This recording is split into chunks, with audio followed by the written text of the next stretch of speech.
So, welcome back to class. We are in chapter 2 and we have already talked about how we measure GDP, and we got to know these 4 different calculation methods. Now I would like to talk about inflation and the unemployment rate. The first measure of inflation is related to the GDP measure. So on slide number 16, I will explain how we can use the so-called GDP deflator in order to measure inflation. In case that the nominal GDP increases to a larger extent than real GDP, this is due to the fact that the price level increases. Price increases can be measured by the change in the so-called GDP deflator. The GDP deflator in the year T is defined as the ratio of nominal GDP over real GDP. In the base year, the GDP deflator will take the value of 1 or 100% because of the fact that in the base year, real GDP will be equal to nominal GDP. The GDP deflator is an index number, and this implies that the net level has no economic meaning at all. Only changes of the deflator can be interpreted as inflation. We can compute the inflation rate in the following way: the GDP deflator in year T minus the GDP deflator in the previous year divided by the GDP deflator in the previous year. For example, when in year T the GDP deflator is at 122.4 and in the year T minus 1 the GDP deflator was at the level of 120, then we can fill in this fraction with the numbers, and we get the information that the inflation rate is equal to 2%. So one measure of inflation is the GDP deflator. Like, one disadvantage of measuring inflation by the GDP deflator is that GDP numbers are only published on a quarterly basis. In case that you are in need of an inflation rate on a monthly basis, you have to switch to a different measure of inflation. You have to switch to the so-called consumer price index. The consumer price index is frequently measured by using a so-called Lasper index. And the Lasper index looks to some extent a little bit difficult because we have this sum signs here, and then you have to multiply something, and then sometimes the time index changes. But I would like to guide you through this formula by looking at one numerical example. I will take you with me to a shopping tour, and on this shopping tour I will explain how the guys from the statistical offices are creating this Lasper index. So in the first step, of course, the guy from the statistical office needs a shopping list. So he needs to know what kind of goods are in a typical basket of goods of a private household. So here we have some information about the quantity structure of the basket of goods of a typical household. So a typical household is using 1 kilogram bananas, like 5 liters of milk, 5 sausages, 10 cans of beer, and 3 bars of chocolate. So item number 1 is a banana, item number 3 is a sausage, and the last item in our basket, this is item number M, and it's chocolate. And here we have the quantity structure. The person from the statistical office goes to the supermarket and puts all this different stuff in the shopping cart, and then he goes to the counter. At the counter, all these quantities will be scanned and the price will be attached to the quantities. So it is the case that the banana price is attached to the banana quantities, and then we know that price times quantity, that we are spending like 2 euros on bananas. Also, the milk price is attached to the quantity of milk, and hence we know that we are spending 25 euros on milk. 3 times 5, we are spending 15 euros on the sausages. And in the end, it is the person at the counter who says the sum, like the value or the price of this basket of goods is equal to 100 euros. So hence, we have determined here the denominator of this fraction. We have the quantity structure in period t. We have to multiply it through by the price structure, but this is not in the hands like of the guy of the statistical office. Even a person at the counter of a checkout at a supermarket is able to perform this task to attach quantities to the prices and in the end to take the sum. So now we know that the denominator of this fraction takes the value of 100. Now we have to think about the denominator of this fraction. We have to go shopping once more. We have to go shopping in period t plus 1. So we have to go shopping in 1 year from now. And then it is pretty simple because the quantity structure is the same as in period t. So the guy from the statistical office is using the same list, the same quantity list, and is putting the same quantities in the shopping cart. Then, once more, this guy from the statistical office is going to the counter, and then at the counter, it is the case that the new prices, like the prices in period t plus 1, are attached to the quantities. In the end, the person at the counter says the value, the price for this basket of goods is equal to 102.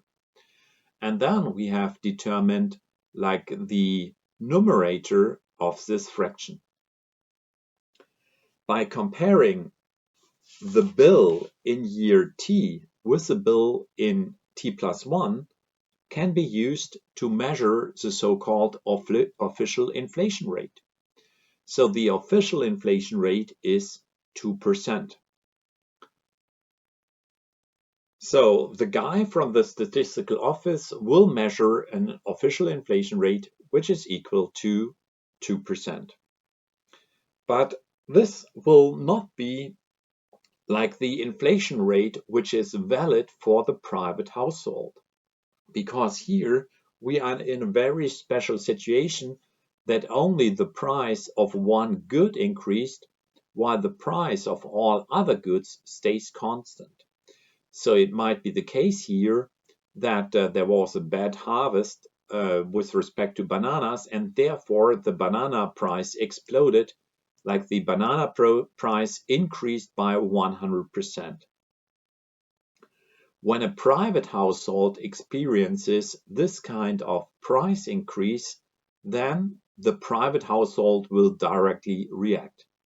The private household will not buy bananas, but the private household will directly put apples into the shopping cart. So the private household will directly substitute the expensive good by buying a cheaper good. So the private household is, for example, putting apples in the shopping cart, and therefore at the end, the private household once more has to pay 100 euros also in time period t plus 1. This implies that the officially measured inflation rate is a little bit higher compared to the actual inflation rate of the private household because of the fact that the private household is substituting the expensive items by looking at more cheaper items. So when the price hammer hits, the private household is trying to circumvent this price hammer and is avoiding the price hammer related to the banana price. But the guy from the statistical office is not allowed to do that, so that there are some biases, upward biases, with respect to the officially measured inflation rate.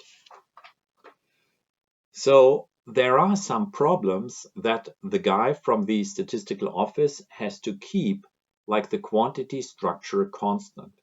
And one problem is the substitution effect, that the private household is able to react immediately with the quantity structure and will adjust the quantity structure immediately, while the guy from the statistical office has to stick to the shopping list for a time period of 5 years. Another effect is the occurrence of some discounters. Like the guy from the statistical office, of course, has several shopping lists and is going to different supermarkets. But in the last few years, a lot of discounters popped up. For example, in Germany, it's a case that Aldi is very big and Lidl is also very big in Germany.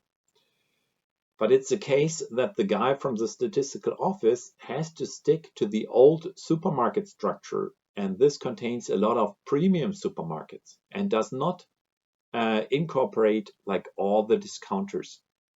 But how is a private household going shopping? At least in Germany, it's the following way, that in the first step, when a new discounter opens up, the household will go to this new discounter, will buy all the basic stuff in the discounter, and then will only enter the premium supermarket to buy those goods which are not available in the discounter. Due to the fact that the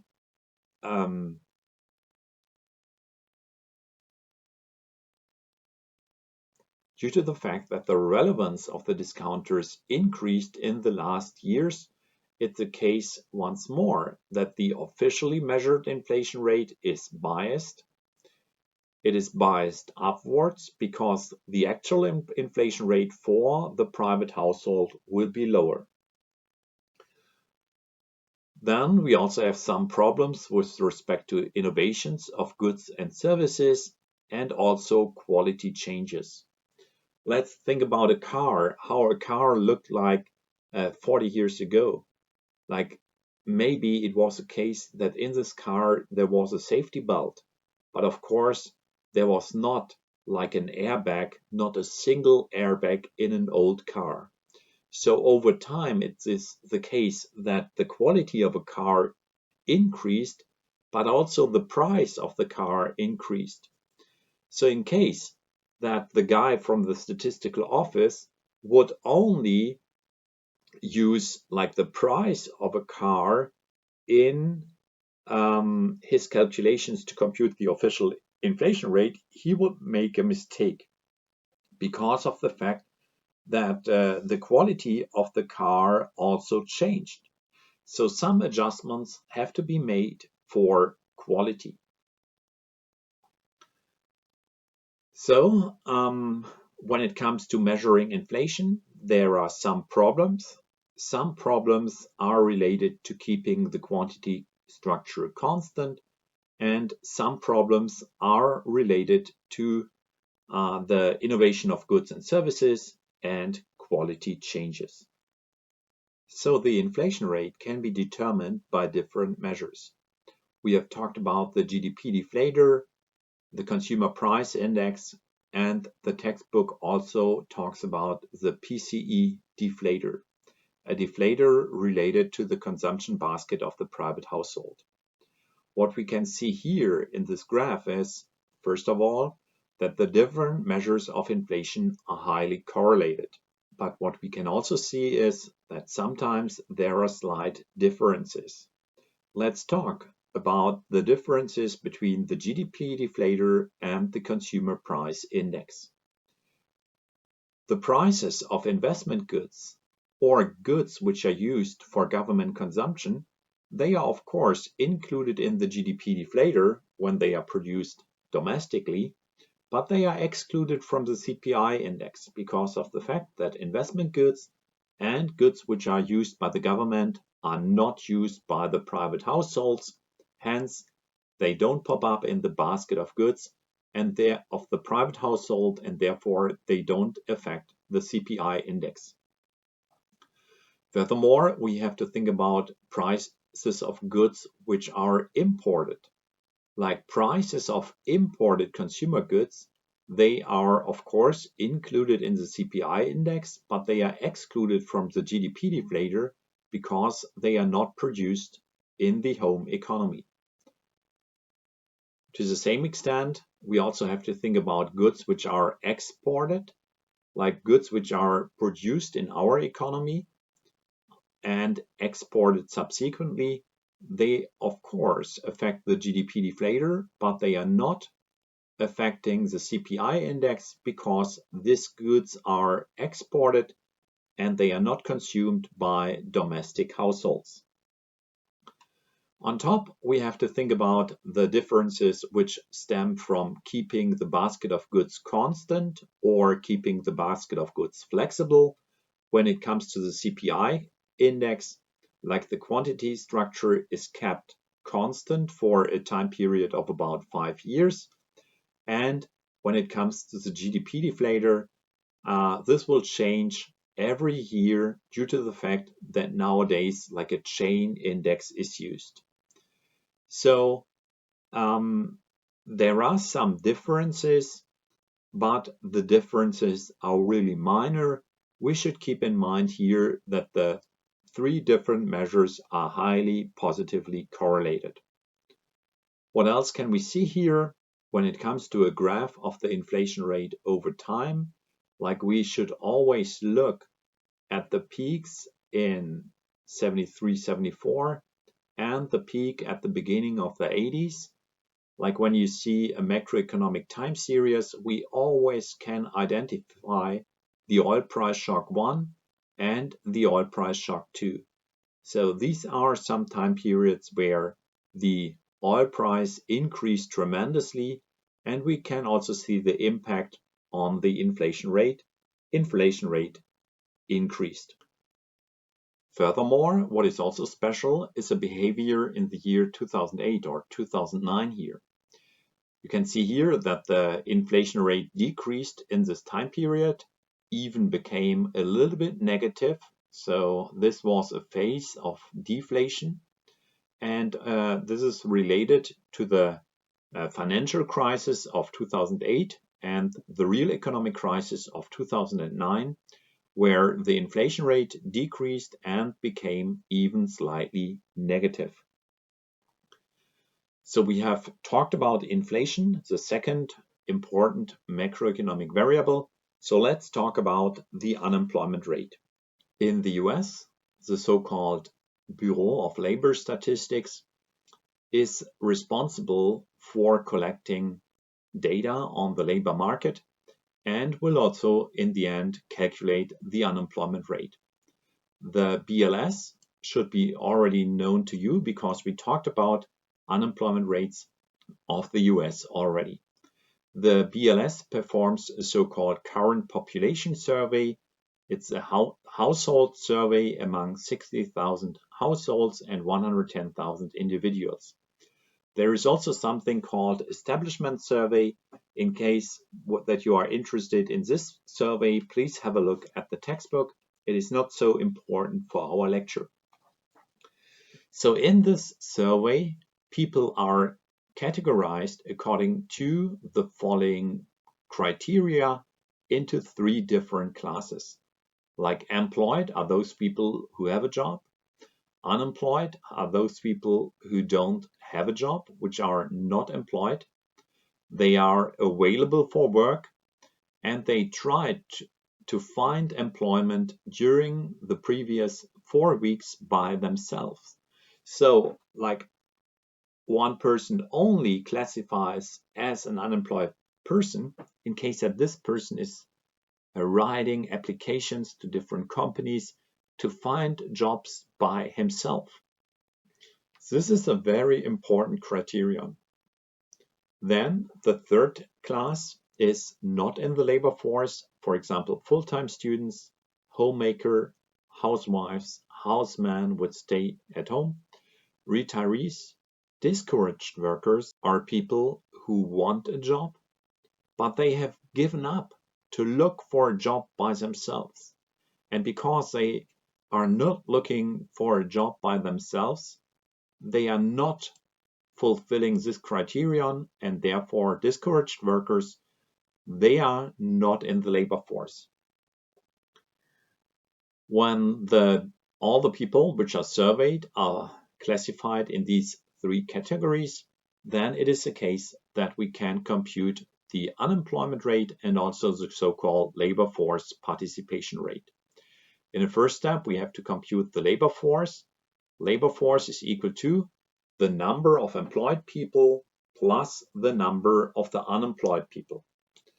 Then the unemployment rate is computed in the following way: the number of unemployed people divided by the labor force, and the labor force participation rate is calculated by labor force divided by adult population. The following slide is related to the labor market of the US in the year 2006, and you can see how the overall population is split up. So there are 301 million Americans, and then it is a case that there are some kids and some old pensionists, but the people who are in a working age, this is equal to 228 million people. Some people are out of the labor force and some people are in the labor force. Furthermore, the labor force can be split up in the employed people and the unemployed people. When you look at the point in time, 2006, you should already know this is 2 years before this financial crisis occurred in 2008. So here we know that the US is in a boom in 2006. Therefore, the unemployment rate should be relatively low. Let's check that. So we can compute here the unemployment rate and check. Unemployment rate is 4.6%. So it's indeed the case that the US is in a boom in the year 2006. Labor force participation rate is computed in the following way. The number of the labor force given here divided by the non-institutional civilian population, 228 million, then we get here the information with respect to the labor force participation rate. How does that look like in Europe? In Europe, the split up is as follows. Like we are talking about the EU here, and we are talking about the year 2014. When it comes to the year 2014, we should know that in this year, at least in some European countries, there is still a crisis, and definitely we should expect higher unemployment rates in the EU in 2014 compared to the US in the year 2006. Let's check and do the calculations. Check. The unemployment rate is at 10.2% in the EU. In case that you have access to the Blanchard textbook, please be aware of the fact that there is a mistake. So when it comes to the labor force participation rate in the EU in the year 2014, it's a case that the labor force participation rate is higher compared to the US. Students always like to learn something about the real world. So also on the next slide, you can learn something about the real world, about the labor force participation rates in the US over time. So we can see here like a very long time period from the 1950s to the most recent numbers. And I think that like the same pattern is also present in the EU numbers. So the pattern in the EU will be the same. We can see an increase of the labor force participation rate of women and a decrease of the labor force participation rate of men. When you look for the reasons, then the textbook is talking about washing machines and refrigerators and freezers and dishwashers, like some inventions which lead to the fact that the women did not stay at home anymore, but they actively participate like in the labor market. Furthermore, some cultural aspects are also mentioned. So The textbook talks about birth control so that the family size decreases, and this also allows women to enter the labor market. We can also see the trend for the male labor force participation rate decreasing. It is the case that older men now retire earlier, they live longer. And we also have to think about when now women are entering the labor market, also some men have the possibility to stay at home, take care at home. And this is also one reason why the labor force participation rate decreased for the men. Thank you very much for also attending the second part of this lecture. Have a nice day. Bye bye.